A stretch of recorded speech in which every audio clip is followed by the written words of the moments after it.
Kisah inspiratif bersama Hanif Al-Qadri. Penyesalan yang menyakitkan.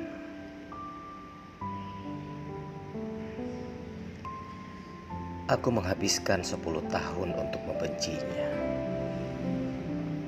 Tetapi aku menghabiskan hampir sepanjang sisa hidupku untuk mencintainya.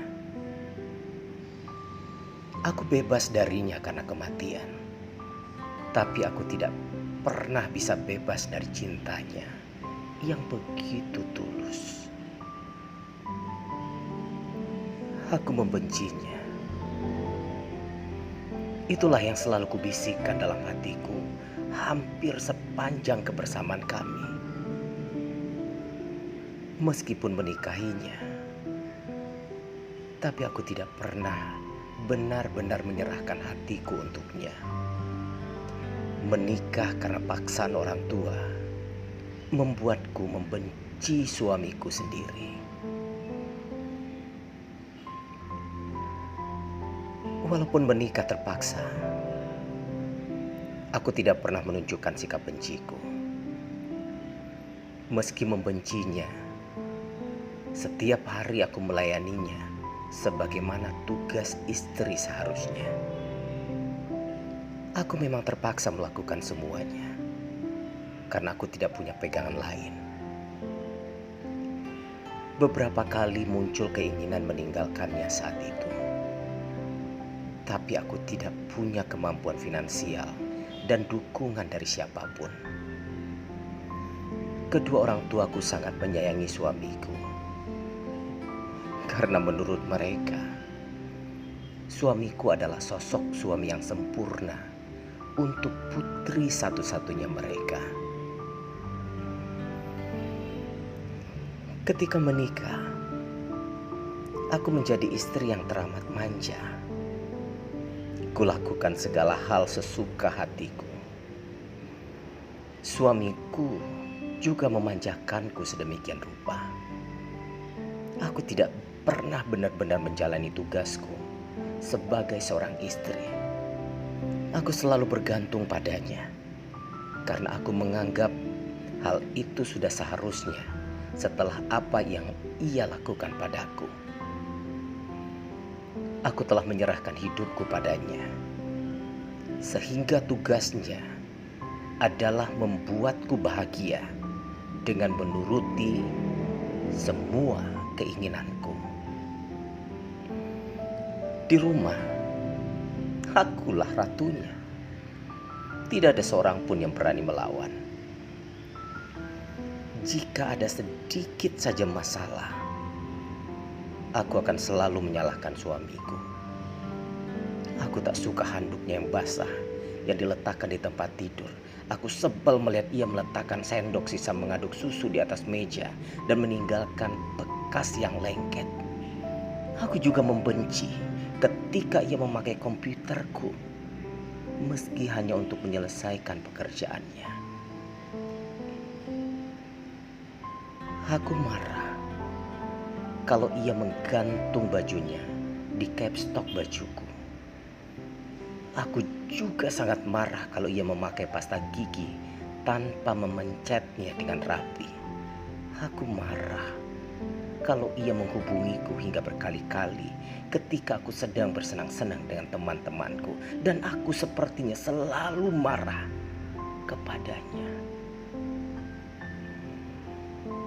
Tadinya aku memilih untuk tidak punya anak, meskipun tidak bekerja, tapi aku tak mau mengurus anak.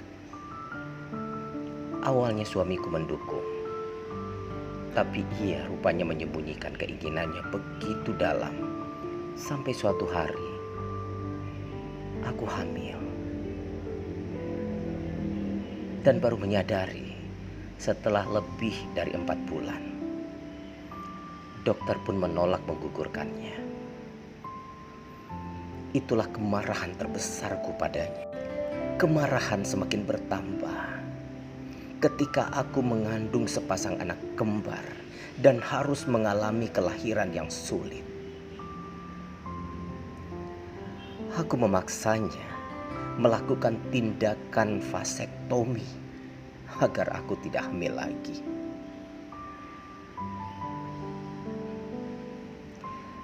Tapi dengan patuh, ia melakukan semua keinginanku karena aku mengancam akan meninggalkannya bersama kedua anak kami. Waktu berlalu hingga anak-anak tak terasa berulang tahun yang ke-8. Seperti pagi-pagi sebelumnya, aku bangun paling akhir. Suami dan anak-anak sudah menungguku di meja makan. Seperti biasa, dialah yang menyediakan sarapan pagi dan mengantar anak-anak ke sekolah. Hari itu, ia mengingatkan kalau ada peringatan ulang tahun ibuku. Aku hanya menjawabnya dengan anggukan, tanpa peduli dengan kata-katanya yang mengingatkan peristiwa tahun sebelumnya. Saat itu aku memilih ke mall dan tidak hadir di acara ibu. Iya, karena merasa terjebak dengan perkompromianku. Aku juga membenci kedua orang tuaku. Sebelum ke kantor, biasanya suamiku mencium pipiku saja dan diikuti anak-anak. Tapi aneh, hari itu ia juga memelukku, sehingga anak-anak menggoda ayahnya dengan ribut. Aku berusaha mengelak dan melepaskan pelukannya. Meskipun akhirnya ikut tersenyum bersama anak-anak. Ia kembali mencium hingga beberapa kali di depan pintu. Seakan-akan tidak mau melepaskanku dan berat sekali untuk pergi. Ketika mereka pergi, aku memutuskan untuk ke salon. Menghabiskan waktu, khususnya ke salon, adalah hobiku. Aku tiba di salon langgananku beberapa jam kemudian.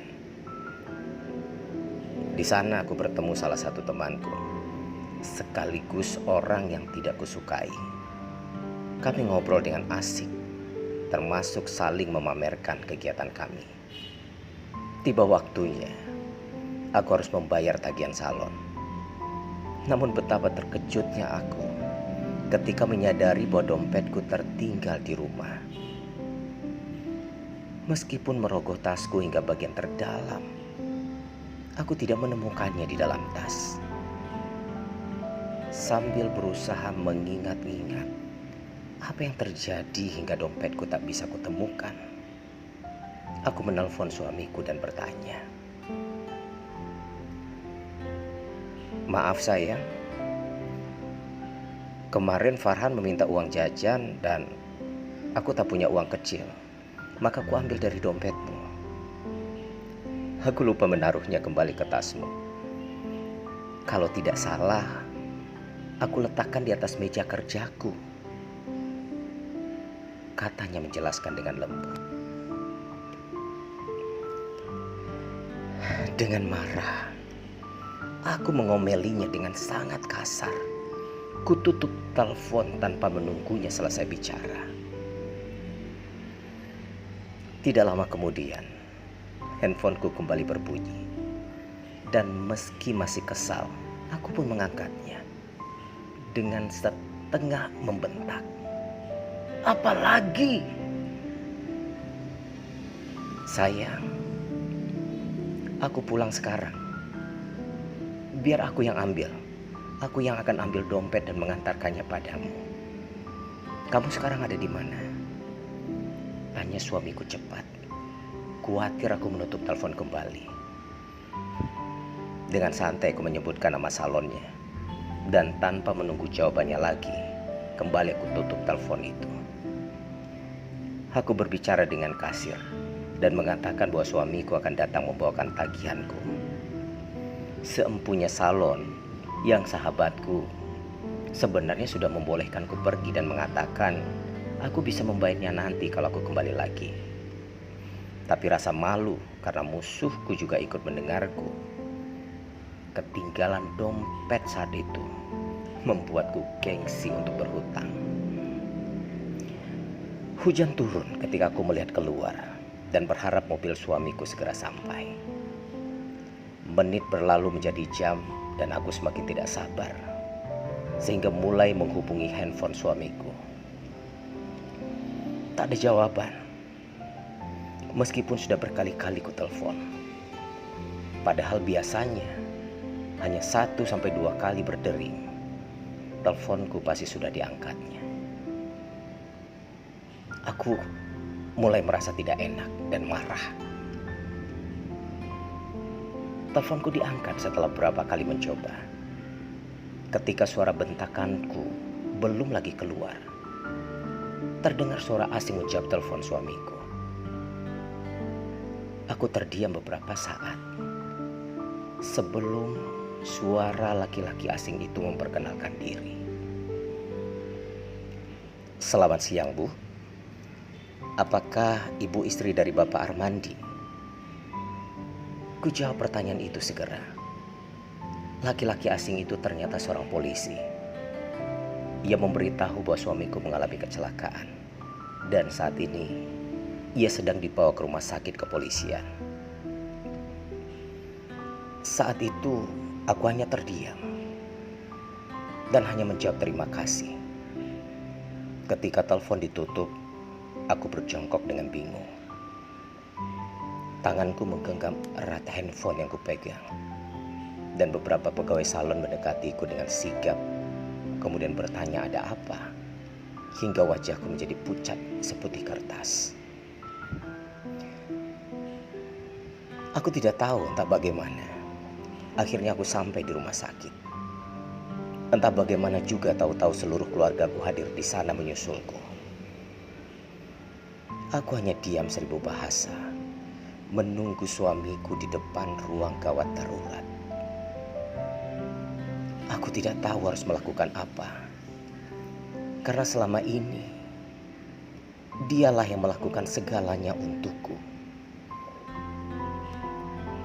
Ketika akhirnya setelah menunggu beberapa jam, tepat ketika kumandangan azan maghrib terdengar,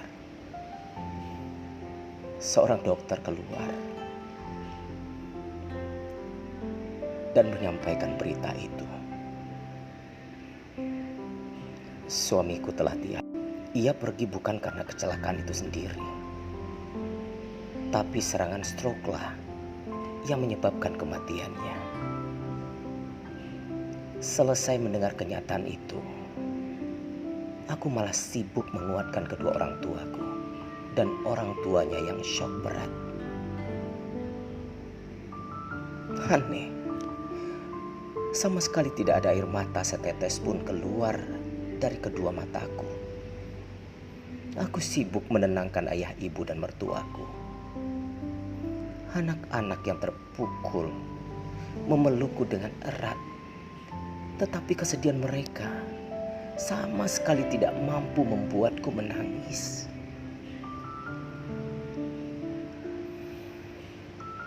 Ketika jenazah dibawa ke rumah dan aku duduk di hadapannya, aku termangu menatap wajah itu. Kusadari, baru kali inilah aku benar-benar menatap wajahnya yang tampak tertidur pulas. Kudekati wajahnya dan kupandangi dengan seksama. Saat itulah dadaku menjadi sesak. Teringat apa yang telah ia berikan padaku selama 10 tahun kebersamaan kami. Kusentuh perlahan wajahnya yang telah dingin, dan kusadari inilah kali pertama aku menyentuh wajahnya yang dulu selalu dihiasi senyuman hangat. Air mataku merebak, mengaburkan pandanganku. Aku terkesiap, berusaha mengusap agar air mata tak menghalangi pandanganku, tidak menghalangi tatapan terakhirku padanya. Aku ingin mengingat semua bagian wajahnya, agar kenangan manis tentang suamiku tak berakhir begitu saja. Tapi bukannya berhenti. Semakin aku menatapnya, air mataku semakin deras membanjiri kedua pipiku. Peringatan dari imam masjid yang mengatur prosesi pemakaman tidak mampu membuatku berhenti menangis. Aku berusaha menahannya, tapi dadaku sesak. Dadaku sesak mengingat apa yang telah kuperbuat padanya terakhir kali kami berbicara. Aku teringat betapa aku tidak pernah memperhatikan kesehatannya. Aku hampir tidak pernah mengatur makannya, padahal ia selalu mengatur apa yang kumakan. Ia memperhatikan vitamin dan obat-obatan yang harus kukonsumsi, terutama ketika mengandung dan setelah melahirkan. Ia tidak pernah absen mengingatkanku makan teratur. Bahkan terkadang menyuapiku kalau aku sedang malas makan. Aku tidak pernah tahu apa yang ia makan, karena memang aku tidak pernah bertanya padanya. Bahkan aku tidak tahu apa yang ia suka dan tidak disukainya. Hampir seluruh keluargaku tahu bahwa suamiku adalah penggemar mie instan dan kopi kental. Dadaku sesak mendengarnya, karena aku tahu ia mungkin terpaksa makan mie instan karena aku hampir tidak pernah memasak untuknya. Aku hanya memasak untuk anak-anak dan diriku sendiri. Aku tidak peduli dia sudah makan atau belum ketika pulang kerja. Ia bisa masak, ia bisa makan masakanku hanya kalau tersisa. Ia pun pulang larut malam setiap hari karena kantor cukup jauh dari rumah. Aku tidak pernah mau menanggapi permintaannya. Aku pindah lebih dekat ke kantornya karena tidak mau jauh-jauh dari tempat tinggal teman-temanku.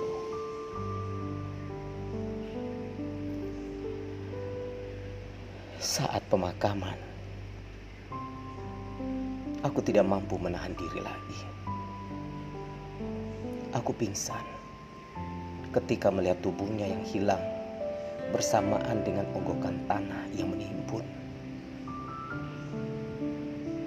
Aku tak tahu apapun saat itu sampai terbangun di tempat tidur besarku. Aku terbangun dengan rasa sesal yang memenuhi rongga dadaku. Keluarga besarku membujukku dengan sia-sia karena mereka tidak pernah tahu mengapa aku begitu terluka kehilangannya. Hari-hari yang kujalani setelah kepergiannya ternyata bukanlah kebebasan seperti yang selama ini kuinginkan, tetapi aku malah terjebak di dalam keinginan untuk bersamanya. Di hari-hari awal kepergiannya, aku duduk termangu memandangi piring kosong. Ayah, ibu, dan mertuaku membujukku untuk makan. Tetapi yang kuingat hanyalah saat suamiku membujukku makan kalau aku sedang ngambek dulu. Ketika aku lupa membawa handuk saat mandi, aku berteriak memanggilnya seperti biasa. Dan ketika malah ibuku yang datang, aku berjongkok menangis di dalam kamar mandi, berharap ia yang datang, bukan ibuku. Kebiasaanku yang menelponnya setiap kali aku tidak bisa melakukan sesuatu di rumah membuat Teman kerjanya kebingungan menjawab teleponku. Setiap malam aku menunggunya di kamar tidur dan berharap esok pagi aku terbangun dengan sosoknya di sebelahku. Dulu aku begitu kesal kalau tidur mendengar suara dengkurannya. Tapi sekarang aku bahkan sering terbangun karena rindu mendengarnya kembali. Dulu aku kesal karena ia sering berantakan di kamar tidur kami. Tetapi kini aku merasa kamar tidur kami ini terasa kosong dan hampa. Dulu aku begitu kesal jika ia melakukan pekerjaan dan meninggalkannya di laptopku tanpa melayout duluan. Sekarang aku mendatangi komputer, mengusap touchnya, berharap bekas jari-jarinya masih tertinggal di sana. Dulu aku paling tidak suka ia membuat kopi tanpa alas piring di meja. Sekarang bekasnya yang tersisa di sarapan pagi terakhirnya pun tidak mau aku hapus. Remote televisi yang biasa disembunyikannya sekarang dengan mudah kutemukan, meski aku berharap bisa mengganti kehilangannya dengan kehilangan remote sekalipun. Semua kebodohan itu kulakukan karena aku baru menyadari bahwa dia mencintaiku dan aku sudah terkena panah cintanya, meski sudah sangat terlambat. Aku juga marah pada diriku sendiri. Aku marah karena semua kelihatan normal meskipun ia sudah tidak ada bersama kami lagi. Aku marah karena baju-bajunya masih di sana meninggalkan baunya yang membuatku rindu. Aku marah karena tidak bisa menghentikan semua penyesalanku. Aku marah karena tidak ada lagi yang membujukku agar aku tenang. Tidak ada lagi yang mengingatkanku sholat meski kini kulakukan dengan ikhlas. Aku sholat karena aku ingin meminta maaf. Meminta maaf pada Allah karena menyia-nyiakan suami yang dianugerahinya padaku. Meminta ampun karena telah menjadi istri yang tidak baik pada suami yang begitu sempurna. Sholatlah yang mampu menghapus dukaku dan sesak di dadaku sedikit demi sedikit. Cinta Allah padaku ditunjukkannya dengan begitu banyak perhatian dari keluargaku dan anak-anakku. Teman-temanku yang selama ini ku bela-bela mati-matian, ternyata hampir tidak pernah menunjukkan batang hidung mereka setelah kepergian suamiku. 40 hari setelah kematiannya, keluarga mengingatkanku untuk bangkit dari keterpurukan. Ada 2 anak yang menungguku dan harus kuhidupi. Semakin aku berpikir, semakin rasa bingung merasukiku. Selama ini aku tahu beres dan tidak pernah bekerja. Semua dilakukan oleh suamiku. Berapa besar pendapatannya selama ini aku tidak pernah peduli. Yang kupedulikan hanyalah jumlah rupiah yang ia transfer ke rekeningku untuk kupakai demi keperluan pribadi. Dan setiap bulan uang itu harus tidak pernah bersisa. Dari kantornya tempatnya bekerja, aku memperoleh gaji terakhir beserta kompensasi bonusnya. Ketika melihatnya, aku terdiam, sama sekali tidak menyangka. Ternyata seluruh gajinya ditransfer ke rekeningku selama ini. Padahal aku tidak pernah sedikit pun menggunakannya untuk keperluan rumah tangga apalagi untuknya. Entah dari mana ia memperoleh uang lain untuk memenuhi kebutuhan rumah tangga, karena aku tidak pernah bertanya sekalipun soal itu. Yang aku tahu sekarang, aku harus bekerja, atau anak-anakku tidak akan bisa hidup karena jumlah gaji terakhir dan kompensasi bonusnya tak akan cukup untuk menghidupi kami bertiga. Tapi bekerja di mana? Aku hampir tidak pernah punya pengalaman sama sekali. Semuanya selalu diatur oleh dia dengan sempurna.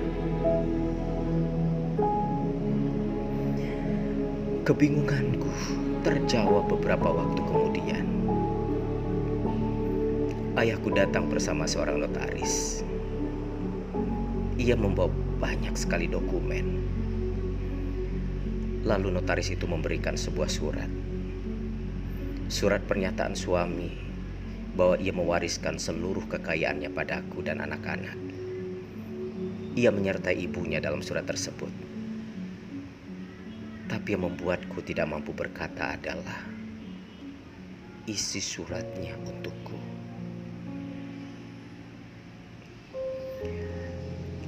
Istriku Liliana tersayang, maaf karena harus meninggalkanmu terlebih dahulu. Maaf karena harus membuatmu bertanggung jawab mengurus segalanya sendiri.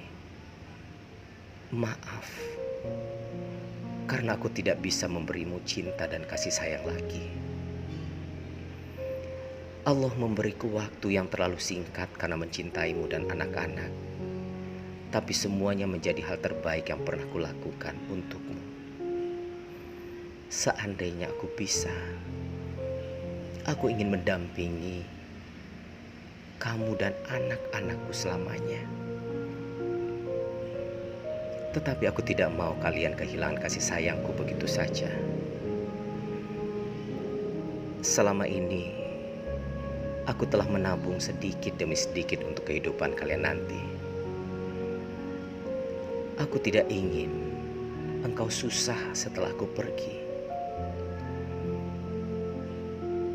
Tidak banyak yang bisa kuberikan. Tetapi aku berharap engkau bisa memanfaatkannya untuk membesarkan dan mendidik anak-anak kita.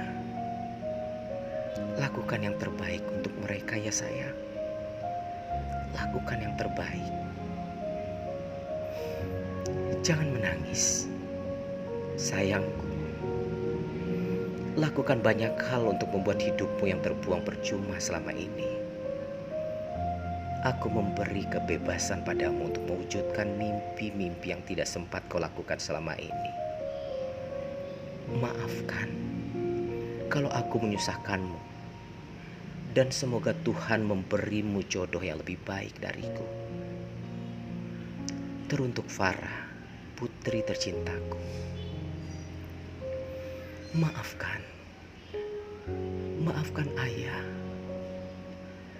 Karena tidak bisa mendampingimu. Jadilah istri yang baik seperti ibu dan Farhan. Kesatria pelindungku, jagalah ibu dan Farah. Jangan jadi anak yang bandel lagi. Dan selalu ingat dimanapun kalian berada, maka ayah akan ada di sana melihatnya. Oke sayang. Aku terisak membaca surat itu. Ada gambar kartun dengan kacamata yang diberi lidah menjulur khas suamiku kalau ia mengirimkan note kepadaku. Kemudian notaris memberitahu bahwa selama ini suamiku memiliki beberapa asuransi dan tabungan deposito dari hasil warisan ayah kandungnya. Suamiku membuat beberapa usaha dari hasil deposito tabungan tersebut. Dan usaha itu cukup berhasil. Meskipun dimanajerin oleh orang-orang kepercayaannya. Aku hanya bisa menangis terharu. Mengetahui betapa besar cintanya pada kami. Sehingga ketika ajal menjemputnya pun ia tetap membanjiri kami dengan cinta yang luar biasa. Aku tidak pernah berpikir untuk menikah lagi.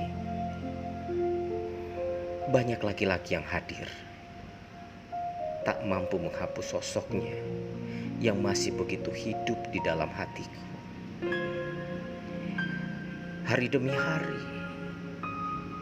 hanya kuabdikan untuk anak-anakku. Ketika orang tuaku dan mertuaku pergi satu persatu meninggalkan kami selama-lamanya, tidak satu pun meninggalkan kesedihan sedalam kesedihanku saat suamiku pergi. Kini, kedua putra-putri kami berusia 23 tahun. 2 hari lagi, putriku menikahi seorang pemuda dari tanah seberang. Putri kami bertanya, "Ibu,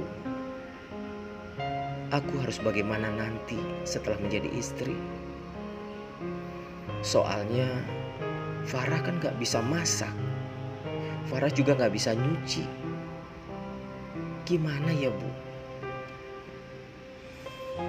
Aku merangkulnya sambil berkata, "Cinta sayang, cintailah suamimu. Cintailah pilihan hatimu. Cintai ia apa yang ia miliki, maka kau akan mendapatkan segalanya. Karena cinta, kau akan belajar menyenangkan hatinya, akan belajar menerima semua kekurangannya, akan belajar bahwa sebesar apapun persoalan, maka kalian akan menyelesaikannya atas nama cinta." Putriku menatapku, "Seperti cinta ibu pada ayah. Cinta itukah yang membuat ibu tetap setia pada ayah sampai sekarang?" Aku menggeleng. "Bukan sayangku, bukan. Cintailah suamimu seperti ayah mencintai ibu dulu, seperti ayah mencintai kalian berdua. Ibu setia pada ayah karena cinta ayah yang begitu besar pada ibu dan kalian berdua. Aku mungkin tidak beruntung karena tidak sempat menunjukkan cintaku pada suamiku. Aku menghabiskan 10 tahun untuk membencinya, tetapi aku menghabiskan hampir sepanjang sisa usiaku untuk mencintainya. Aku bebas darinya karena kematian, tapi aku tidak pernah bisa bebas dari cintanya yang begitu tulus." Demikianlah kisah inspiratif hari ini bersama Hanif Al-Qadri. Sampai jumpa.